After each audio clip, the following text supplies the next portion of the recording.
Hi, everyone. Welcome to the panel on the political economy of sexual rights by the Sexual Rights Initiative. Bit of housekeeping.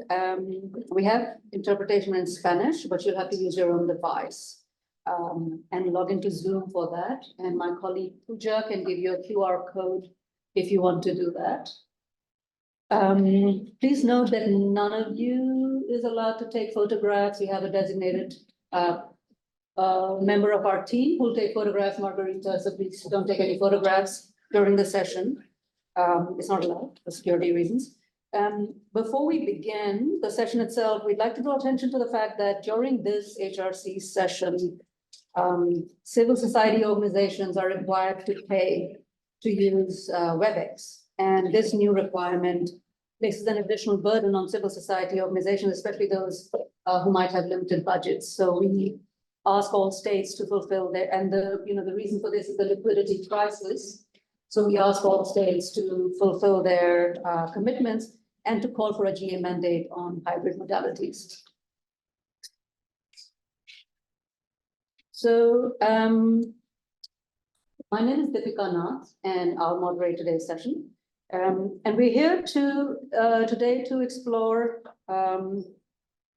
a few propositions and the dilemmas that they give rise to. The first proposition is that economic systems are ideological, not ahistorical, neutral, or natural.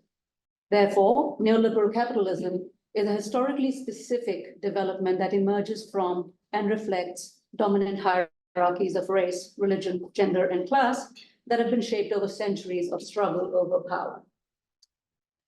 The second proposition is that sexual rights do not exist independently of economic, social, political, and cultural systems, even as they do take their power from the potential consensus that they are or ought to be universal and indivisible. Thus, gender and sexuality systems in every community, country, and region are deeply entwined with notions of national identity, culture, as well as systems of production and distribution. The third proposition is that because sexual rights are often seen as a direct threat to traditional and naturalized social and economic roles in societies, they can serve as proxies for power struggles over national sovereignty and cultural rights.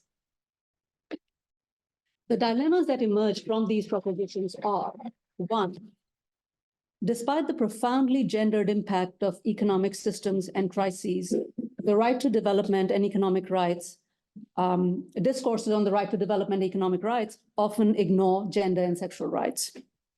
Second, most current formulations of rights claims, which divide people into separate categories on the basis of a narrow set of characteristics, fail to acknowledge and respond to the interrelated nature of gender and economic ideologies. Third, under the current international system in which economic systems and policies are isolated from social and rights-based systems, we find that the same countries who promote sexual rights on the one hand may support and benefit from economic policies that make the realization of those very rights impossible in other countries.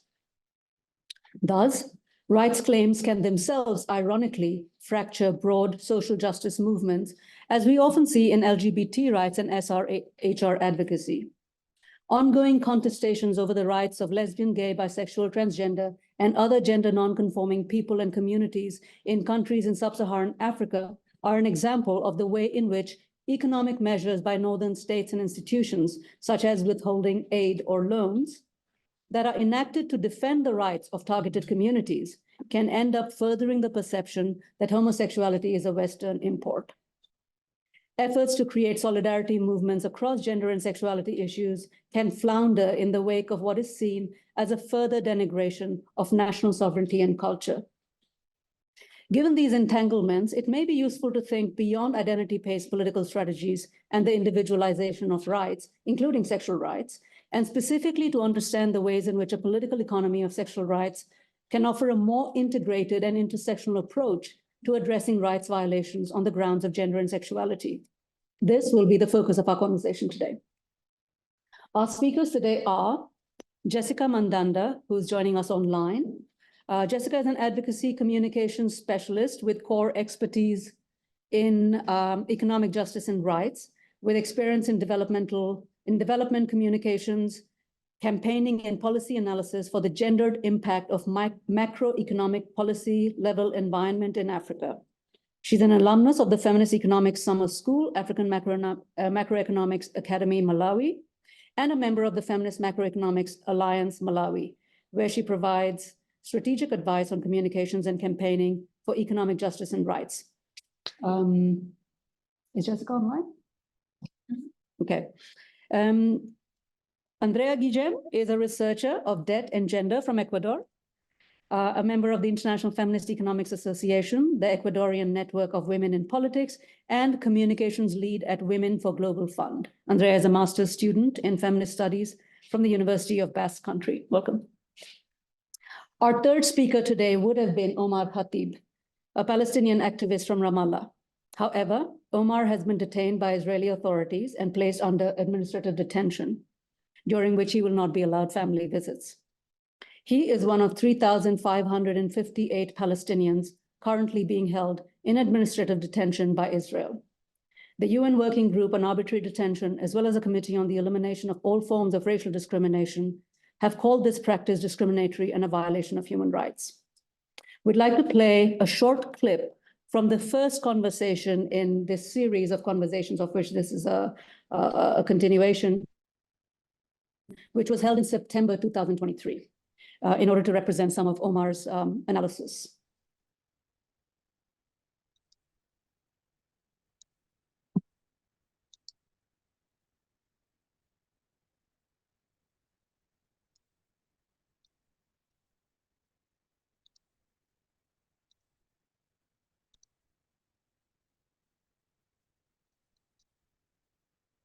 One of these main manifestations of colonialism and capitalism/imperialism is settler colonial entities. But I just want us to use like Israel and the Israeli pinkwashing as just an example. Because it's a big, it can be applied to many cases around the world. And I want to talk about the Israeli pinkwashing through talking about the anti-Israeli pinkwashing activism that I've been part of in the last 8 years.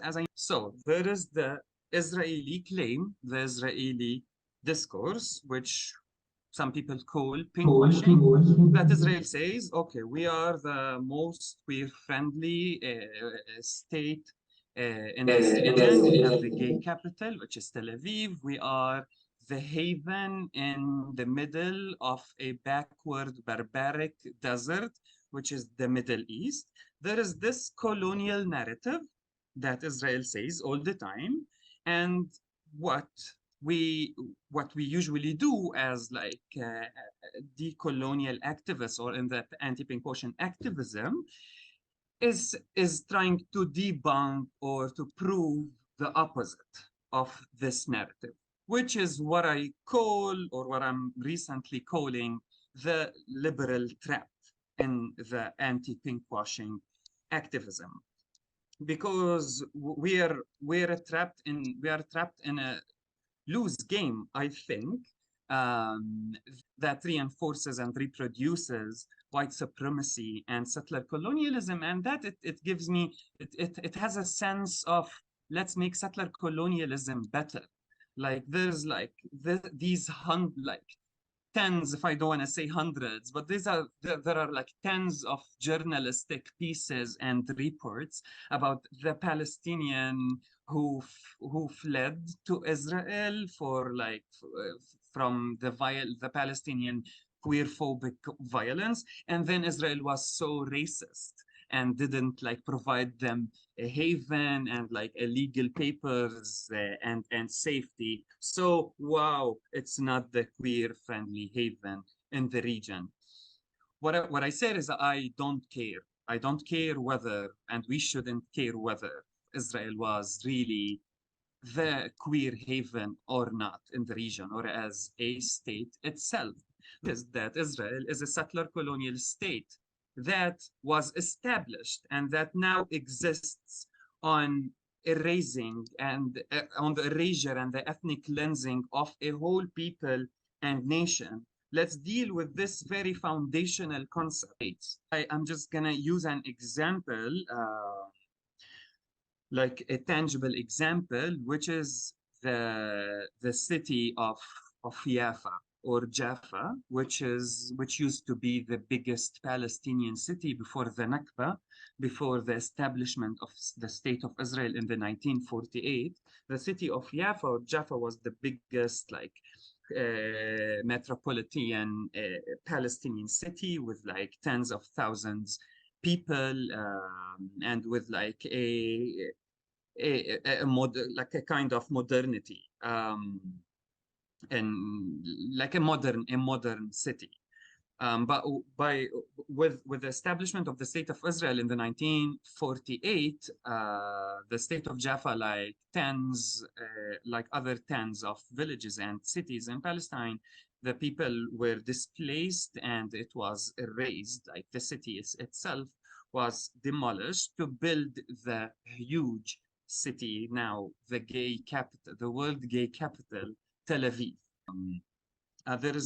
So this park, Charles Clore Park, hosts big concerts and festivals and events in the what's so-called Tel Aviv Pride Week each year that like hosts tens of thousands of gay tourists, mainly, who go to the gay capital of the world, Tel Aviv.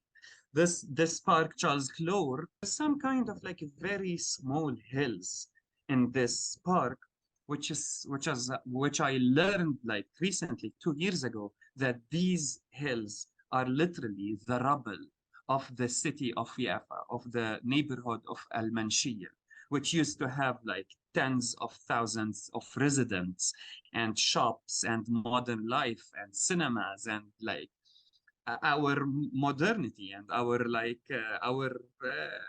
life that the colonialism de-developed.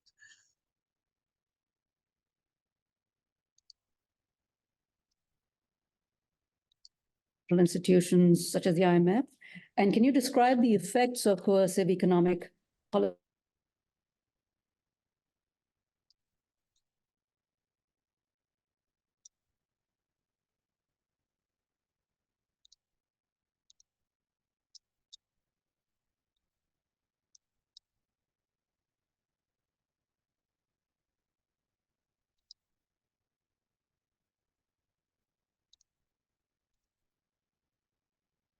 Shocks.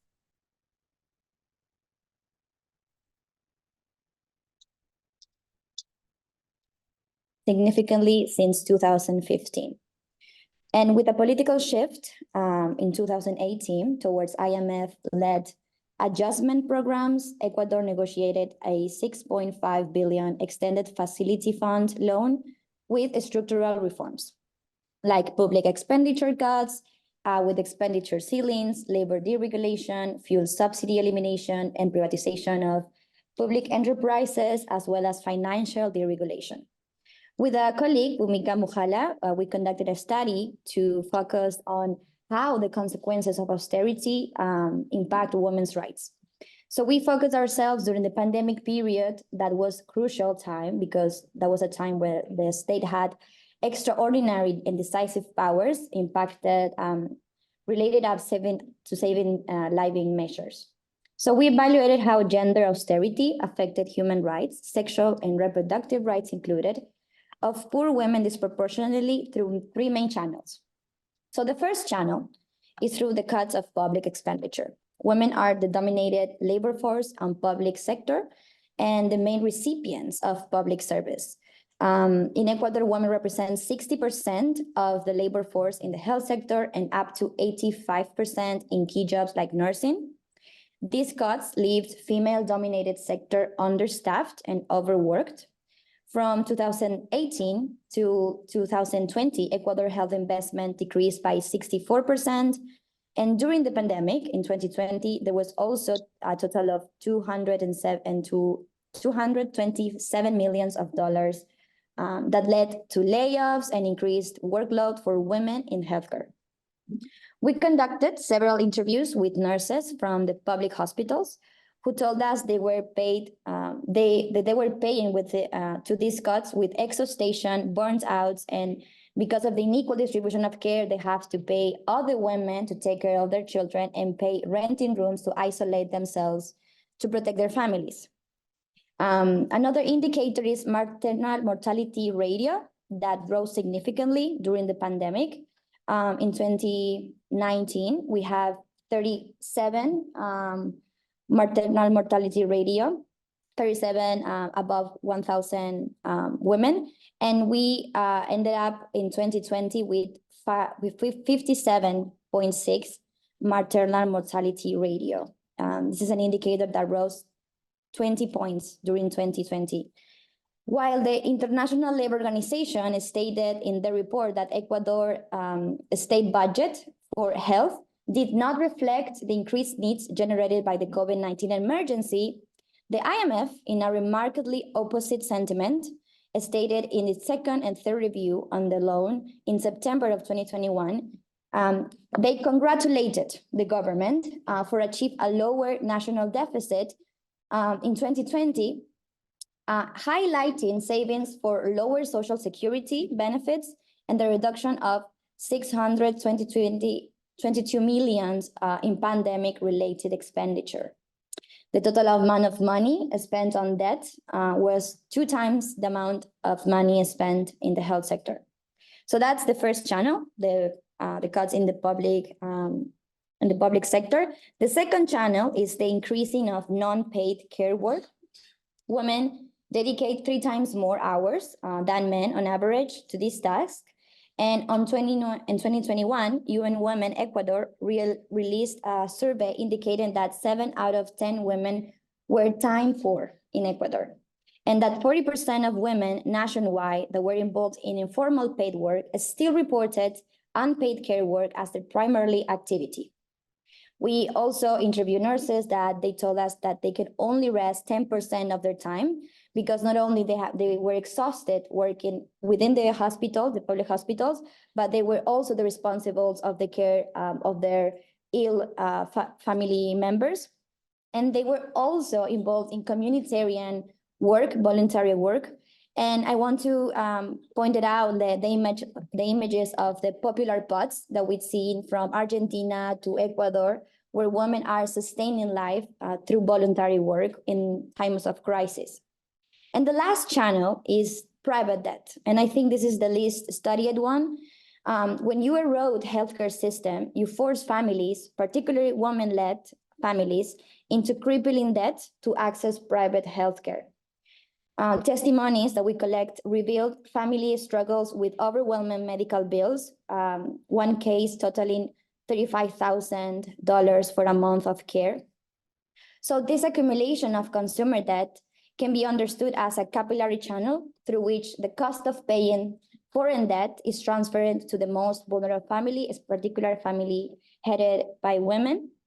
There's a study in Ecuador about the informal credit market, which is a market that is predatory lenders with huge interest rates. And 57% of debtors of this market were low and middle income women.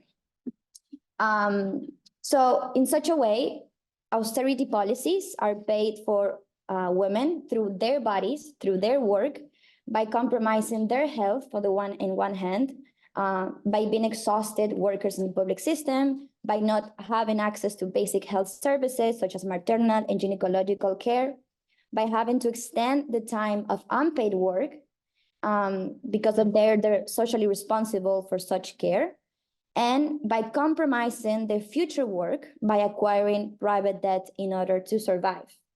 So I will leave it there, and then we can continue to another part about the recommendations. Thank you. Thank you. Yeah, thanks. I think what's coming up really clearly is the fact that the people who are the most affected by economic systems are the ones who are always told that they either cannot understand these systems and certainly have no place in determining them or having a say in what they do. So it's quite remarkable who's left out of the conversation, exactly the very people who should be at the center of the conversation. Thank you very much for that. We'll go to Jessica now. And Jessica, can you explain to us the link between economic injustice and sexual rights in the Pan-African context and the kinds of coercive economic measures that affect access to sexual rights? Can you talk a little bit about the dangers of treating these two spheres separately and how measures to address gender and sexual rights are impeded by the absence of an economic analysis? Thank you. I hope you can hear me clearly. So thank you so much, and thank you, Andrea, for also just laying the foundation. I think what I have to say builds on what has already been shared. And I think it's interesting how there's so many similarities within the different contexts.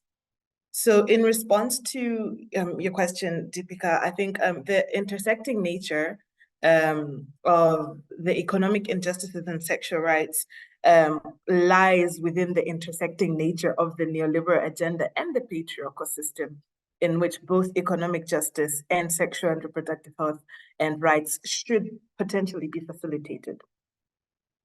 And I'll explain this link in sort of a flow, so bear with me.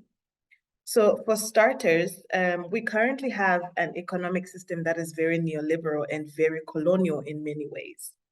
As it is, the economic system is continuously allowing for the implementation of multiple austerity measures, which is also what Andrea has also touched on, which include the introduction of unnecessary taxes, which is what we see with value-added tax on menstrual hygiene kits, on food, on essential necessities for the education sector, for example.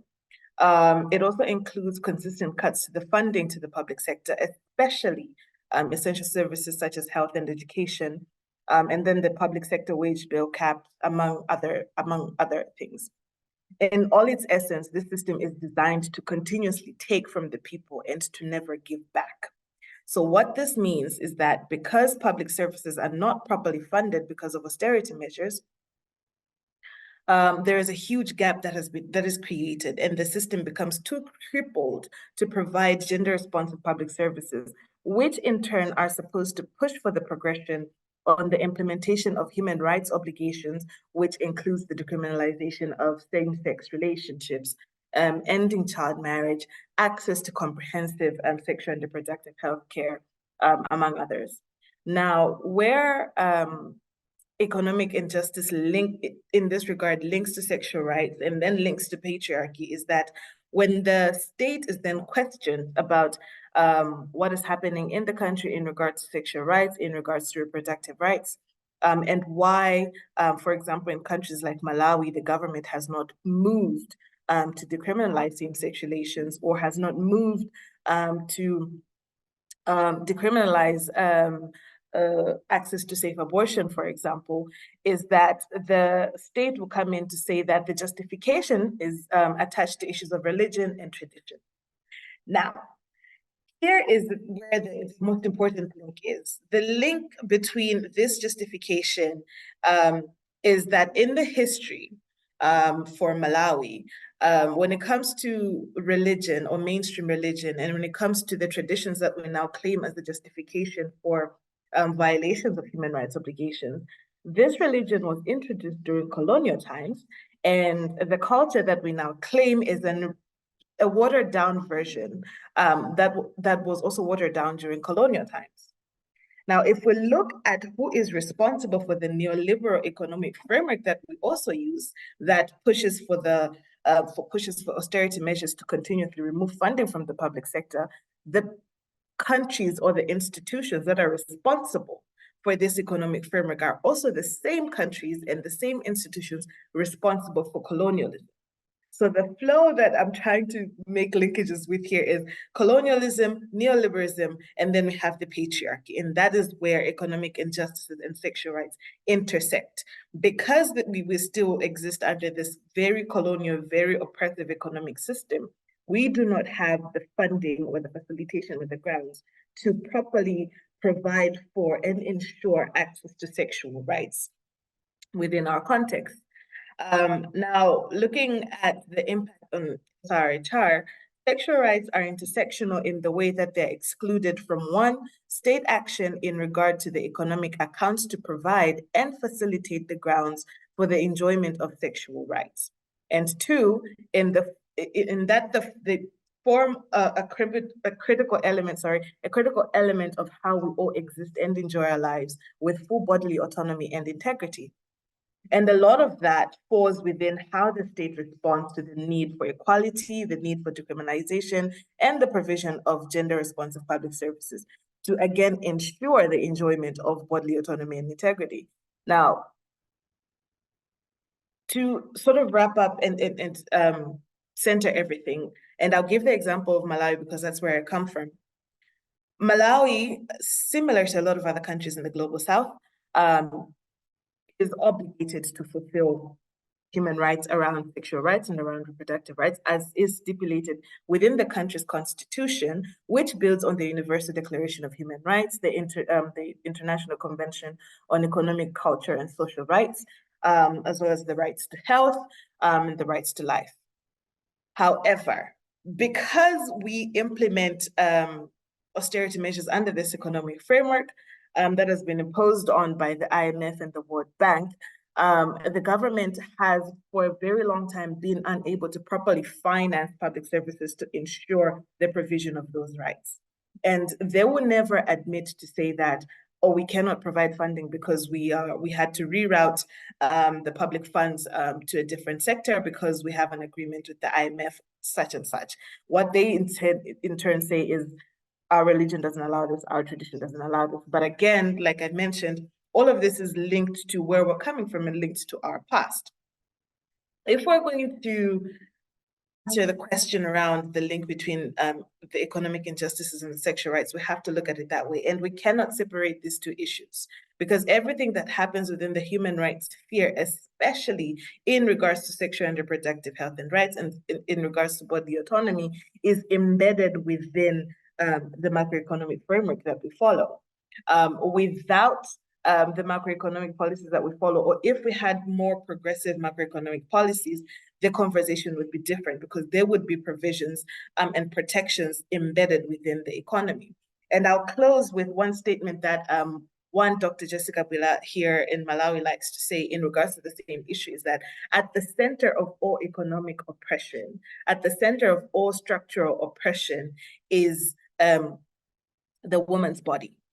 And this is a very old statement that she has been saying continuously. And essentially what that means is that if we look at who is impacted the most, and again, similar to what Andrea was saying, at the center of it, we have women, we have the LGBTI community, we have sex workers, we have people with disability at the center of that, who are left with the burden of closing the gap that has been created by austerity, that has been created by regressive tax systems, that has been created by our countries continuously being captured by institutions such as the IMF. So this is all in one issue. And I think this is quite a right time to also have this conversation as we go towards the Global Days of Action for Tax Justice, as CSW is also ongoing at the same time, just to bring everything together and to ensure that these are not separate conversations happening. I'll stop there. Back to you, Deepika. Thanks so much. Yeah, I think the sort of two prongs that I want to quickly pick up on as we sort of segue into the second round is, one, the way in which movements have been divided. Issues have been divided over, I don't know, the last half a century or so, depending on when countries in the global south got their independence, etc. With the entrance of neoliberal capitalism, it wasn't just a way of doing business, right? We know that neoliberalism is also an ideology. It trains you how to think about what is of value, who deserves rights and so on. And so it's so tragic that we live in a world now where issues that emerge from the same sort of control over gendered bodies, over reproduction, right? Both reproduction of labor and, of course, reproduction of life, that these exact same issues that affect a number of gendered, sexualized communities are divided up into silos, and we're just fighting with each other for like meager funding, etc. And I think the second sort of key issue here is that this thing, the economy, which has such a profound impact on how we live our lives on a very day-to-day basis, you know, how women's bodies and lives reflect what's happening in the economy, right? The kind of toothpaste you buy, or are you able to buy one loaf of bread today, or you know, two for the whole week? Like, you know, people face the impact of economic measures in their daily lives on their bodies, and yet we are told that that's something we must leave to the experts, certain people who make these decisions inside closed rooms. And it just seems ridiculous that there's this separation of these two spheres that are so intimately connected. Okay, so we've sort of got a sense of what the problems are. Let's see if we can be a bit hopeful in the second section, and see what kinds of alternatives or other ways of thinking we might be able to generate collectively to respond to some of these issues. Jessica, I'll start with you for this round. And I guess, you know, can you tell us, or, you know, talk to us a little bit about some alternatives to the current economic framework in sub-Saharan Africa, and how these might be developed or realized, and how the alternative systems might better address issues of gender and sexual rights. And specifically, could you speak to the role of national governments, the international human rights system, and global economic institutions in realizing some alternatives? Thank you. So I think the first thing I'll maybe to point out in regards to the role of our governments is a complete overhaul of the current economic system, because it has not worked. It has not worked for countries like Malawi. It has not worked for the African continent. It has not worked for the global South. And we have to do this from an understanding that this system was developed and designed to benefit wealthy countries that are all the way in the north, right? So if you have, and a good example is what happened towards the end of last year in Malawi, where the IMF advised the government of Malawi to devalue the currency by 44%. Now, if anybody has an understanding of what is happening in Malawi and the impact of the multiple crises we've had, any person with any logical sense would be able to tell you that devaluing the currency is going to cripple the people who are, again, giving money to the government in the form of taxes, right? Anybody could have told you that.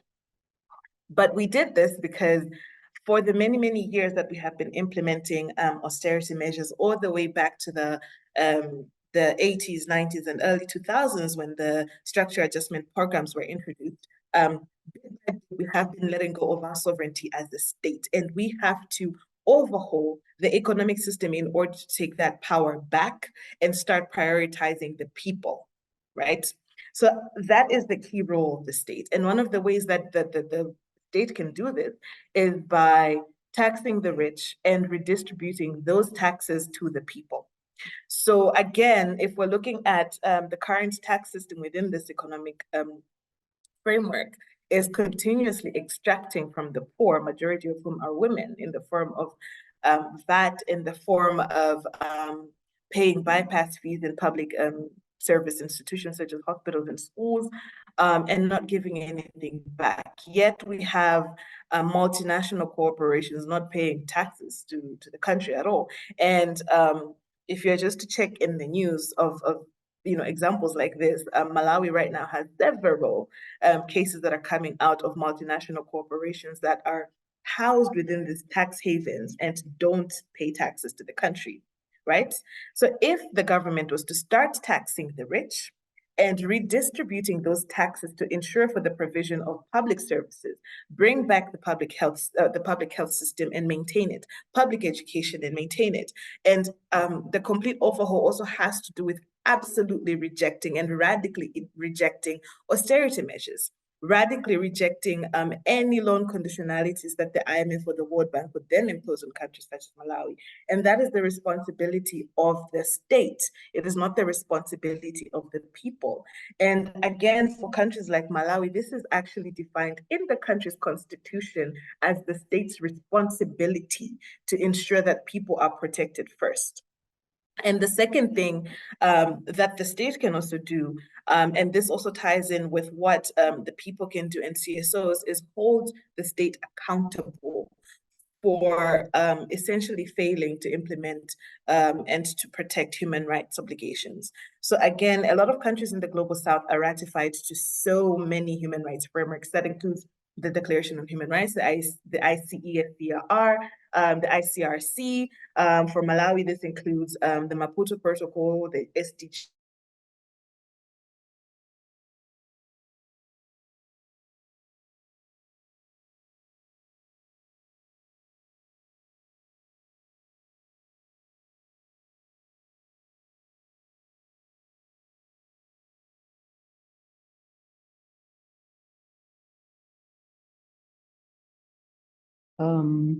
Okay, I'm not sure if Jessica will come back. I have some of her notes, so maybe I can tell you very briefly some of the kinds of things that Jessica would have said. She wanted to talk about alternative in the form of a feminist well-being economy, which is an approach that aims to repurpose macroeconomic policy towards the realization of human rights and climate justice, and adopts metrics to measure well-being beyond the GDP, which... brilliant.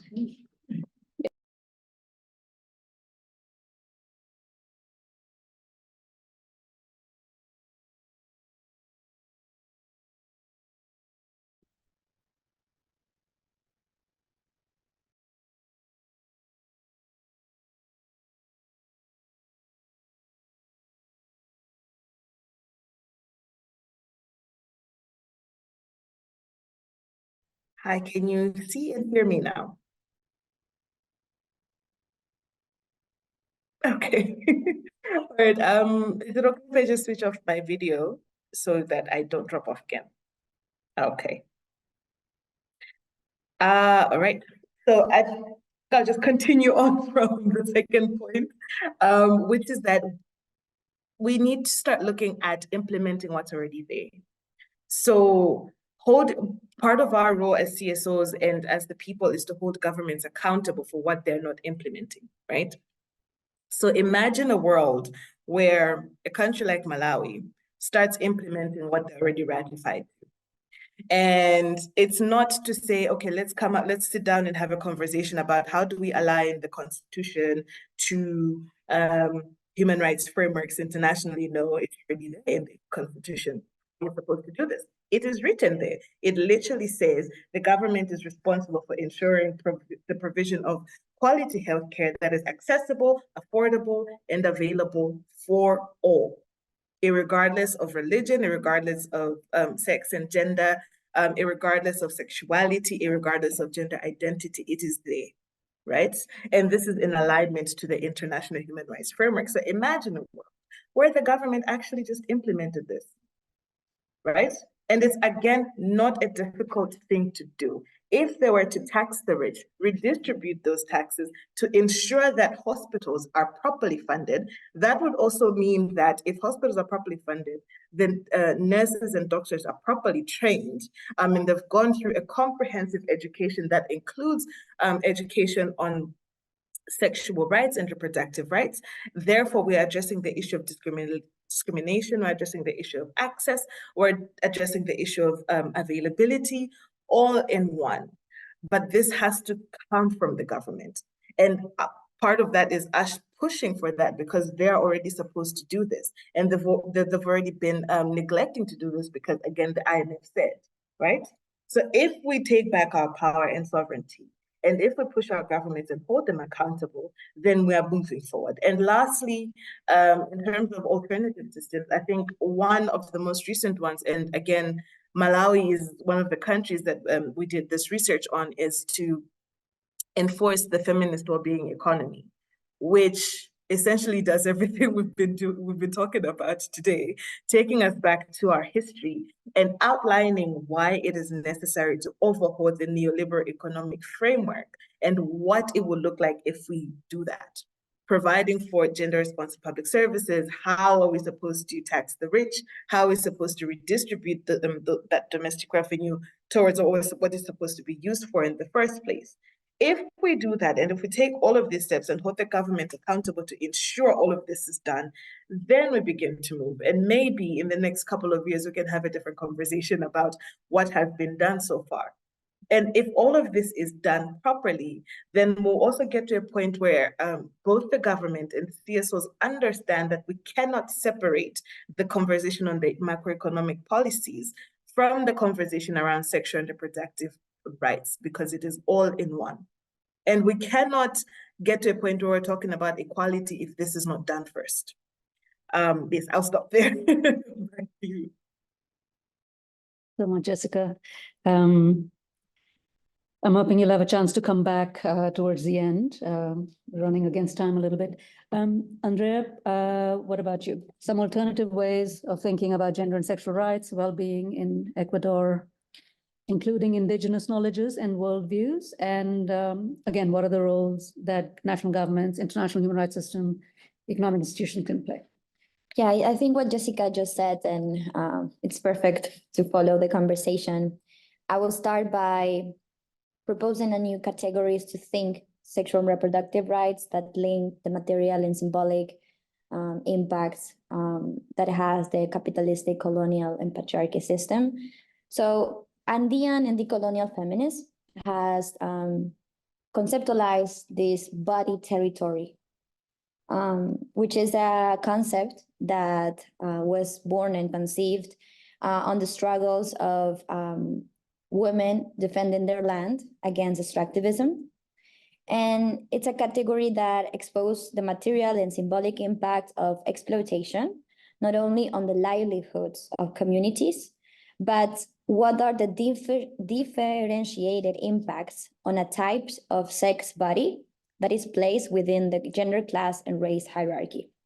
So on the one hand, it breaks with the individualization and the shredding of identities and propose a material and community-based approach, because one cannot dissociate well-being from the body and the territory that one inhabits. Actually, this category has made it possible to connect in the same solidarity and cross-cutted feminist movement bond, the struggles for legal abortion, to the struggles for the preservation of indigenous lands against extractivism, and even the debt cancellation movement. We must understand sexuality and reproduction as a social phenomenon that is rooted in the capitalist and colonial system that defines how certain territories are placed for resource extraction and how certain sexed bodies are placed for labor extraction. Where we are placed in that system, it's linked on how we make decisions regarding our health and our sexuality. Just as feminist economics has argued that is a task performed mostly by women and feminized bodies in the reproductive sphere that sustain the productive sphere and are partly the reason for gender inequalities, the same way sexual and reproductive rights as an instrument for equity and emancipation must highly consider the material and economic implications that people face in devising a just and equitable relationship towards their sexuality and reproduction. So it's not only how we're producing food, how the relationship with nature, how we are organizing livelihoods, but it's also the symbolic production of identities. What are the socially constructed spaces for women and dissidents of the gender system? What they can participate in, they can be represented. All of this is linked with body autonomy and sexual and reproductive rights. So this approach requires for us to take intersectional policies that address the unequal social distribution of care work. And I will just name a few because Jessica already said eloquently and delve about it. So first of all is strengthen state and community capacities to provide infrastructure for care work, protect and guarantee proper budgets for health, education, and welfare systems. Austerity and adjustment policies are incompatible with sexual and reproductive rights. I will go beyond, and I will resonate with Jessica on this, that the actual capitalistic system that it's placing life itself and its reproduction in jeopardy, it's not compatible with sexual and reproductive rights. We need to take seriously the huge debt crisis that Global South is facing, especially debts with vicious of illegitimacy, and cancel illegitimate debt, allowing fiscal space to states to invest in public capacities for care. Finally, and I don't know if what I'm about to say, it's a bit obvious, but war is not compatible with sexual and reproductive rights or with life. And we need to place our priorities in order and shift these huge amounts of resources from the war machine and saving banks and towards good and public systems of care that ensure the reproduction of life itself. So I will leave it there. Thank you. We should probably just stop there, but we do have a few minutes. And it'd be great to hear, thoughts from people in the room. But I think just to sort of sum up, I think it's so obvious to those of us who live in and come from poor countries that these struggles are interrelated, right? And then we find ourselves sort of, just sort of donning the gay hat in one forum and then the whatever other hat in another forum. And at the end of the day, it's poor people all over the world who are paying for capitalism. So, I mean, and we know this. So what is this sort of, the naked emperor? Why are we like pretending?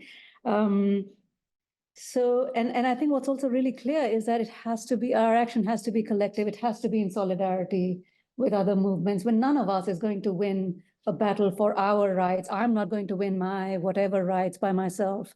And if I do, it'll be at your expense. So, and I think the other thing is also this sort of scarcity mentality out of which these sort of austerity schemes, et cetera, come.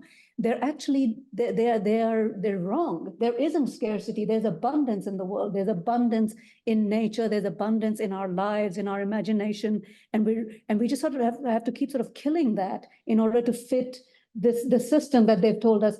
What scarcity? I mean, how is it that the Global South still sort of, sends more money? How is it that the poor of the world subsidize the lifestyles of the rich? That's not scarcity. That means abundance. It's just that the abundance is being kept from the poor people. And that this is not a new problem, right? This is historical, it's 500 years of colonialism. Let's not sort of act like, and let's not act as if we can change it overnight, because there are very huge investments in keeping the system in place. With that said, it would be really great to hear thoughts, comments, including from you, Andrea and Jessica, if you want to add something further to what you said. We've got exactly 5 minutes, so please feel free to speak and share thoughts, anything you like. Go for it, Salma. Thank you so much for all the interventions. I just want to share a few words about administrative detention.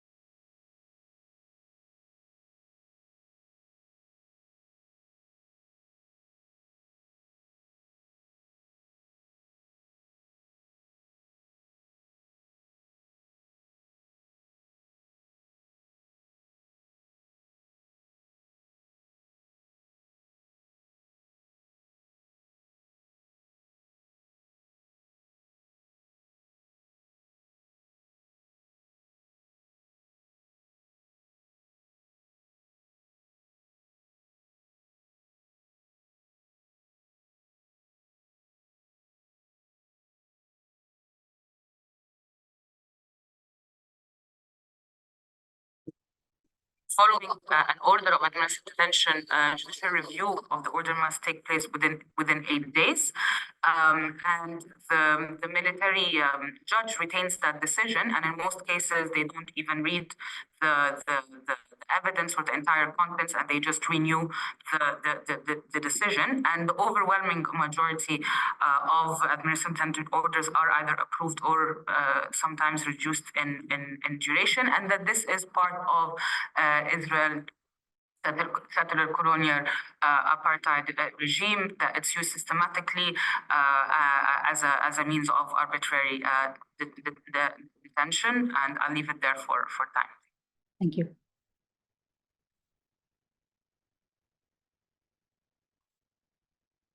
Any other thoughts or comments or questions? Jessica, any last words? I think I was very excited when Andrea was also closing. In that I think the impact is very clear, it's very obvious, and it's very difficult, not difficult. I mean, we obviously understand why, or we know why a lot of states in the global south, and giving the example again of Malawi, why there's this false oblivion as to what exactly is going on. And for us as the Macroeconomic Alliance here in Malawi, one of our mandates is to ensure that people understand. So we break down the technical jargon that the IMF likes to throw around as though it's, you know, this golden what are those golden tablets that have been sent from the heavens only for them to understand with government. So we break that down because it's English. And one of the benefits of colonialism is they taught us English. So we understand what it is they're trying to say. And so we will break it down and explain it in our own languages that they try to erase. And we will use that to fight back. And so that's what we all need to do, is break it down so everybody can understand, hold our governments accountable, and push back until they get to a point where they understand that this is not our system, it's not working for us, and we don't want it anymore. And we did this already with colonialism, and we can do it again. I think I'll close with that. Thanks. Couple seconds. Yeah, I was just going to leave you with this sense of urgency. I think we are facing difficult times, just to say the least. And I mean, there's a sense of urgency around how we're spending the resources and how we are cross-cutting the struggles and link the struggles, so we are actually efficient with the resources that we have. Because here we can, here is warm, but outside it's very cold. So I would just leave it with that sense of urgency. So we have literally, I think, a minute and a half.